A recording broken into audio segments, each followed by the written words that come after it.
what's happening, everybody? It's time for another edition of the Orange Bloods Texas Football Channel. I'm Geoff Ketchum. That's Anwar Richardson.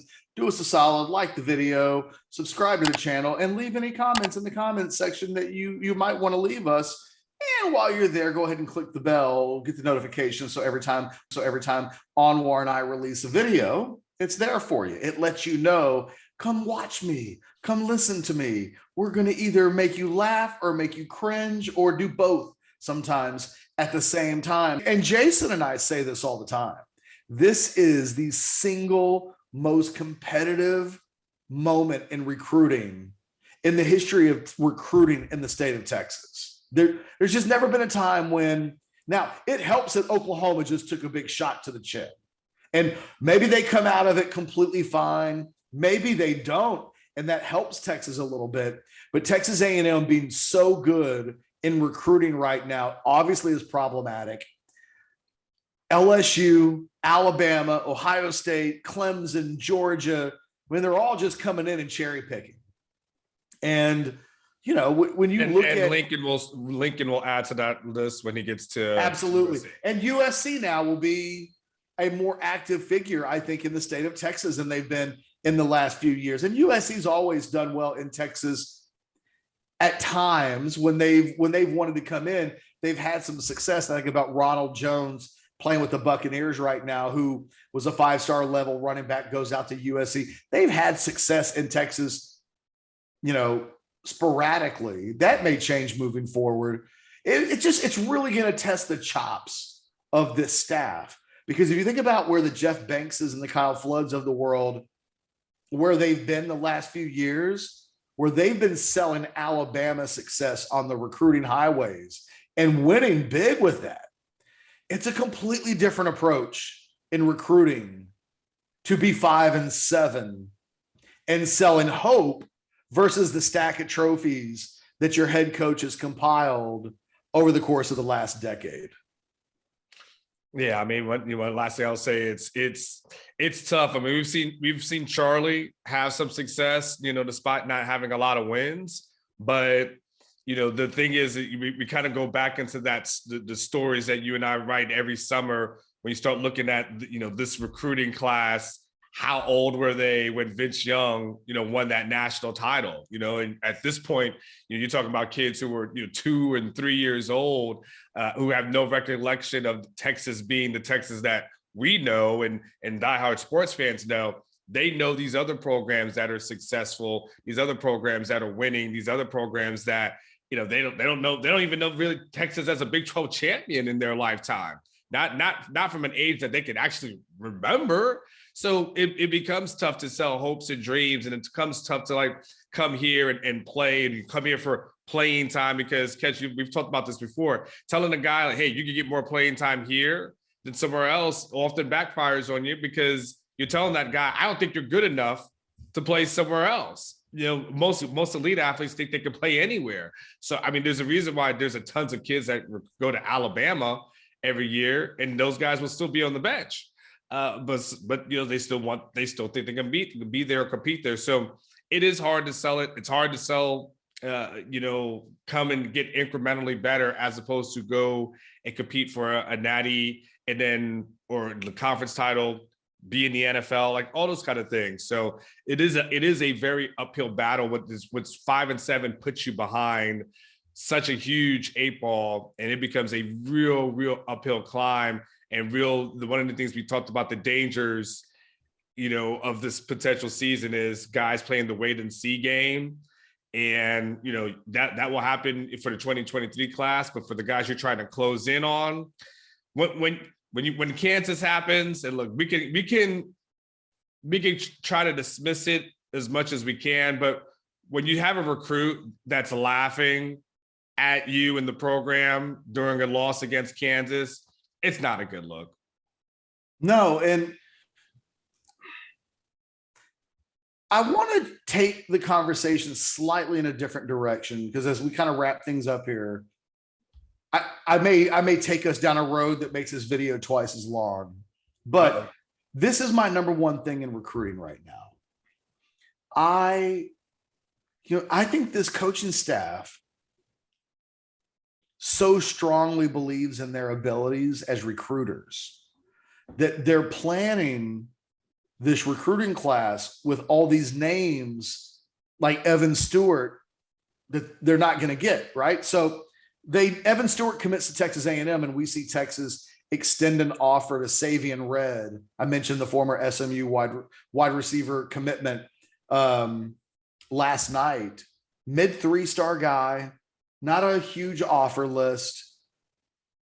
It makes me question the plan that Texas has right now, because I am not seeing early on. I reached out to Mike Farrell of Rivals.com yesterday and was like, hey, are you hearing anything on Texas with some of these guys that have entered the portal that Texas has offered, or is, really in on some of the early names that are coming in? And the answer has been no. Matter of fact, I haven't really seen any of the transfers that have entered the portal mention Texas yet. Really, they don't have offers. There's, and I just wonder what the plan is. Because when I see Texas offer a kid like Savion Red last night, I don't know what it is. Because I'm of the opinion Texas needs help immediately. And that if you're taking low-level recruits to fill out your recruiting class because you're short on numbers, those guys aren't going to help you right away next year. That's not to say that they're bad prospects or that they can't turn out to be good players. But typically, guys that are at a certain level in recruiting, let's just say the lower ranked guys or the guys that don't have the huge offer lists, a lot of times it just takes those guys, when they do hit, 2 or 3 years to develop. Steve Sarkisian doesn't have 2 or 3 years right now to develop. He just went 5-7. He will enter next season on a bit of a hot seat in that he can ill afford to not make some significant progress. He did not get hired to go 5-7 and 7-5 in year 2. I don't see the evidence yet that Texas is taking the portal seriously and that they have a working plan for it. And based on the way they treated the portal a year ago, which I didn't think at times they treated very seriously, because they just took dudes that were warm bodies at schools that they'd coached at before that had never done anything. Like, it's hard for me to know what to think about the Texas coaching staff and their evaluation ability when they took one of the few scholarship spots they had available to the portal last year and gave it to Ben Davis, who at the end of the year had a decent game in like his final game of his career, but had no impact all season long for the most part. Ray Thornton did nothing at LSU, and he started all season for Texas and eventually sets a new watermark for worst production for a player who's played over 200 snaps in a season, maybe in the history of the program. I mean, it was not good. So he basically made a play once every 50 plays. I just don't know. I don't even know what to tell Texas fans, because I'm like, look, Texas has got to hit the portal and they've got to be aggressive and they've got to find a way to get real improvement through that vehicle. And it feels like early on, they're kind of taking their time and not going full blast. And I don't know where that will leave them if in a couple of weeks from now, the first flood of names in the portal have made decisions and Texas hasn't been uber aggressive in doing and kind of going after those guys. Yeah, I think you and I, just building off of what you're saying, and, we'll see what the end product is. I think you and I probably view 2022 as a really major year within the Sarkisian era, because this is not a team that can afford, another 5-7 season, 6-6. I mean, I think you and I go into it saying, like, you've got to have some significant progress with a couple of things. We're just talking about all the recruiting, landscape that is changing and making it so much harder to recruit in Texas. Then you've got the SEC that's coming right around the corner. Like, this program has to start building some momentum in order to get there. You can't be at the point where you're barely competing in the Big 12 and then make that jump. So to me, 2022 has to be major. So to your point, Ketch, they have to get impact. I'll let you jump in a second. They have to get impact players in the portal to get this momentum going. Yeah. And I can't see the plan yet. Doesn't mean that it doesn't exist, but there are offensive linemen in the portal right now that are getting major offers. That, there's a kid at Florida International that was an All-American Conference left tackle as a sophomore this year. He has 3 years, or maybe it was a redshirt freshman. He's from Florida International. He's got 3 years of eligibility remaining. He's picked up like 30 offers in the last couple of days. Texas isn't among that list. And it makes me feel like what they don't have is somebody in the office who's like, coach, left tackle, 3 years remaining, 6'6", 320. Like, he's checking a lot of boxes. And, Texas should be amongst the first schools to be. I don't know that their infrastructure works. I'm not impressed, I guess. I mean, I'm just not. And I want to be. I want to see a coherent plan where it's like, where UT is like the wolf in Pulp Fiction. It's like, oh, you sent the wolf. Mm-hmm. Cool. No problem. I don't see the wolf yet.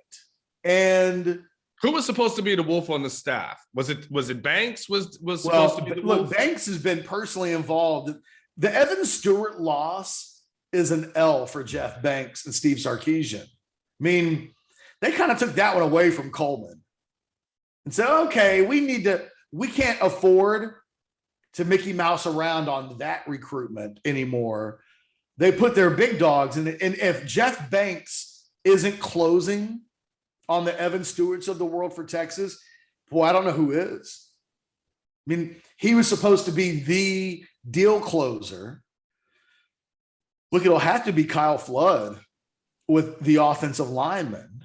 And it remains to be seen, like, what kind of impact he's going to have in year one. I'm not completely discounting, their best chance might be with out-of-state offensive linemen. When you look at the Texas offensive line situation, Devin Campbell could still absolutely happen. Just, again, hard to really know what is at stake in that recruitment. Then you start thinking, well, God, maybe a guy like Malik Agbo, who's from the state of Washington, and I think was headed to Oklahoma until 48 hours ago. Mm-hmm. And now you've got a top four for Agbo that's got Oklahoma in it, but potentially none of their code. You know what I mean? Like, Oklahoma might, when he does the hat thing at the end, he's put the 4 hats in front of his decision. Oklahoma might just be there by default because he said they were there. I don't think he's going there now. And so maybe Texas backdoors their way into a guy like that. They may have a better chance with Agbo. And I'm okay with that. Like, he fits the profile. Weirdly, I did some research on highly ranked, all offensive linemen ranked across the country.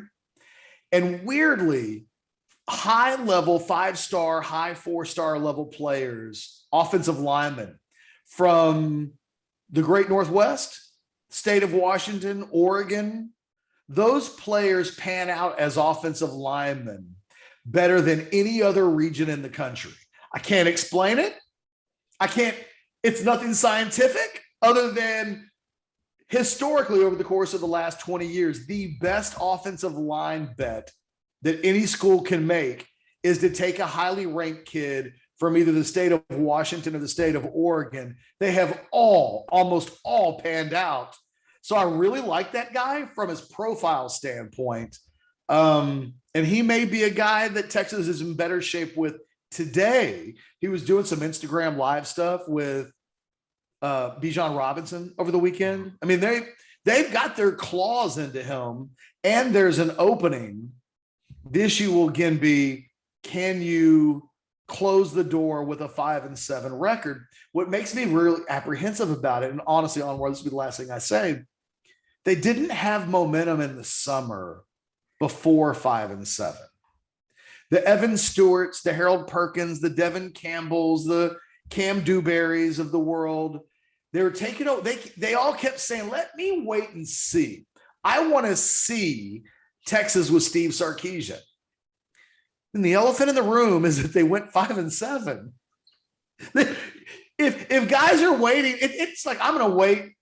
You know, it's like there's a million metaphors to use. If someone's waiting to see you perform well before they want to choose you, and then you don't perform well, I mean, the elephant in the room is that you didn't do what they were hoping that you would do. And how do you expect to win from that platform?